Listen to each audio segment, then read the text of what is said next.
विद्यार्थियों, आज के इस वीडियो में हम शुक्र के द्वारा राजा पर जो कौन कौन से राजकीय सत्ता पर नियंत्रणों की व्यवस्था की गई है, इस संबंध में चर्चा करेंगे। जैसा कि मैंने पूर्व के वीडियो में भी बताया कि शुक्र ने शासन को देवत्व के जैसे सम्मानपूर्ण स्थिति और व्यापक शक्तियां प्रदान की हैं, परंतु किसी भी स्तर पर निरंकुश और अमर्यादित शक्तियों का समर्थन नहीं किया है। उस पर जो है कि विशेष रूप से कई नियंत्रणों की व्यवस्था की गई है, जिनमें से है सबसे पहला तो जो प्राचीन काल से ही जो राज सत्ता पर नियंत्रण रहा है, चाहे मनु हो, चाहे कौटिल्य हो, चाहे शुक्र हो, सबने राज सत्ता पर किसका नियंत्रण बताया है? धर्म का। हर व्यक्ति जो है धर्म से डरता था या उसमें धर्म के विरुद्ध आचरण करना पाप समझा जाता था। तो शुक्र ने शासक पर जो नियंत्रण स्थापित किए हैं, उनमें भारतीय चिंतन की परंपरा के अनुसार धर्म और नीति का नियंत्रण सबसे प्रभावी है। शुक्र ने शासक से अपेक्षा की है कि वह सदैव धर्म और नीति के नियंत्रण में रहेगा तथा किसी भी रूप में उच्च श्रृंखल व्यवहार को नहीं अपनाएगा। नीति विरुद्ध आचरण का निषेध करते हुए शुक्र नीति में इसे शासक की मूर्खता का प्रतीक माना गया है। शासक को यह दायित्व सौंपा गया है कि वह दंड के माध्यम से प्रजा के द्वारा धर्म के पालन को सुनिश्चित करेगा, किंतु यह भी स्पष्ट किया है कि जो शासक वर्ग स्वयं धर्म के अनुशासन से बंधा हुआ नहीं है और धर्म पालन के प्रति निष्ठावान नहीं है, उसे प्रजा पर दंड शक्ति के प्रयोग का अधिकार नहीं हो सकता। शुक्र ने शासक को परामर्श दिया है कि वह अपनी प्रजा को वश में करने के लिए भेद व दंड का नहीं वरन साम और दान का प्रयोग करे। शुक्र ने शासक से प्रतिष्ठित सामाजिक मूल्यों व परंपराओं आदि का नियंत्रण मानने की अपेक्षा की है।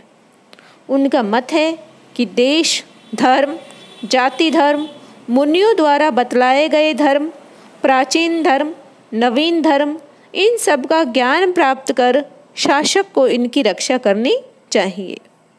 शुक्र शासक पर धर्म और नीति के नियंत्रणों की व्यवस्था करके उसकी स्वेच्छाचारिता पर अंकुश लगाते हैं तथा उसे लोकहित में कार्य करने के लिए प्रतिबद्ध करते हैं। दूसरा जो नियंत्रण है वो है शासक पर वित्तीय नियंत्रण। शुक्र ने करारोपण तथा अन्य स्रोतों से प्राप्त धनराशि के व्यय के संबंध में शासक की शक्ति को भी विवेक संगत प्रतिबंधों के अधीन माना है। शुक्र ने राजा को यह चेतावनी दी है कि वह कभी भी निजी आवश्यकता के लिए जनता से कर वसूल न करे। प्रजा पर अन्यायपूर्ण ढंग से कर लगाने का शुक्र ने पूरी गंभीरता के साथ निषेध किया है। शुक्र का मत है कि राजा को प्रजा की सुरक्षा और कल्याण के अतिरिक्त किसी अन्य उद्देश्य से कर एकत्रित नहीं करना चाहिए। अगली जो बात बताई है शासन पर नियंत्रण में, वो है मंत्रियों और सभासदों से परामर्श की अनिवार्यता। शुक्र ने इस बात पर बल दिया है कि शासन व्यवस्था के संचालन जैसा महती कार्य शासक के द्वारा अकेले नहीं किया जा सकता। शासक मंत्रियों की नियुक्ति और उनसे परामर्श लेने के लिए बाध्य है।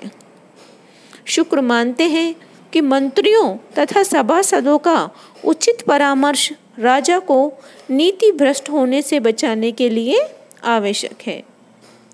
शुक्र नीति में शासक को परामर्श दिया गया है कि वह सभी महत्वपूर्ण विषयों पर मंत्रियों, अधिकारियों और सभासदों से परामर्श ले तथा उनसे प्राप्त परामर्श को उचित महत्व दे। समुचित मंत्रणा पर ध्यान न देने वाले शासक की तुलना शुक्र ने ऐसे डाकू से की है जो प्रजा के धन का अपने हित में अपहरण करता है। इसके साथ ही परामर्श देने के लिए नियुक्त अधिकारियों से अपेक्षा की गई है कि वे निर्भीकता के साथ राज्य के हित में उचित परामर्श दें, चाहे वह परामर्श राजा के लिए अप्रिय हो। शुक्र नीति में निर्णय प्रक्रिया का उल्लेख करते हुए कहा गया है कि आज्ञा पत्र पर विभिन्न मंत्रियों के हस्ताक्षर हो जाने पर ही शासक उस पर अपने हस्ताक्षर करेगा। इस निर्णय प्रक्रिया का पालन होने पर शासक के निरंकुश होने की कोई संभावना नहीं रहती। मंत्रियों और सभासदों के रूप में की गई यह व्यवस्था शासक की शक्ति पर प्रभावी संस्थागत नियंत्रण है। इसके अतिरिक्त शुक्र ने इस बात पर बल दिया है कि शासन कार्य विभिन्न प्रमुख अधिकारियों, अध्यक्षों तथा राज्य कर्मचारियों को सौंपे जाने चाहिए। शासन के कार्यों के संबंध में यह व्यवस्था शासक की निरंकुशता को निश्चित रूप से व्यवहार में प्रभावी प्रतिबंध है। अगला जो नियंत्रण है वो है शासकीय दायित्वों की उपेक्षा के लौकिक और पारलौकिक दुष्परिणाम। शुक्र नीति में शासक को परामर्श दिया गया है कि वह शासकीय शक्ति का प्रयोग उचित और न्यायपूर्ण रीति से करे और उसे गंभीर चेतावनी दी गई है कि शासकीय दायित्वों की अपेक्षा के गंभीर लौकिक और पारलौकिक दुष्परिणाम होंगे। शुक्र का मत है कि प्रजा की रक्षा नहीं करने वाले राजा को देवता नष्ट कर देते हैं और अंत में उसे नरक में गिरा देते हैं। शासक को लौकिक दुष्परिणामों की चेतावनी देते हुए शुक्र नीति में कहा गया है कि यदि वह प्रजा के विरुद्ध दंड व भेद की नीति का अनुचित प्रयोग करेगा तो राज्य नष्ट हो जाएगा। शुक्र नीति में अन्य स्थान पर कहा गया है कि यदि राजा अकारण या अनुचित रूप से दंड दे तो विद्वान लोग असंतुष्ट हो जाते हैं और राजा का परित्याग कर देते हैं।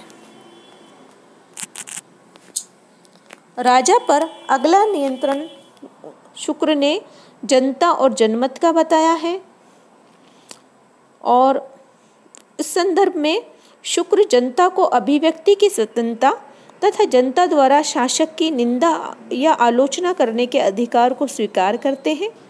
शुक्र राजा को निर्देश देते हैं कि वह आलोचना के प्रति सहिष्णुता का दृष्टिकोण अपनावे, आलोचना पर ध्यान दे तथा किसी भी व्यक्ति को इस कारण दंडित न करे कि उसने राजा की आलोचना की है। शुक्र नीति में लोक निंदित राजा को अधर्म माना गया है। लोकमत का अनादर करना शुक्र ने शासक के लिए केवल व्यवहारिक दृष्टि से ही अविवेकपूर्ण नहीं माना, वरन वह इसे गंभीर नैतिक अपराध भी मानता है। इस सबसे आगे बढ़कर शुक्र नीति में जनता के इस अधिकार को मान्यता प्रदान की गई है कि वह अत्याचारी शासक को पदच्युत कर दे।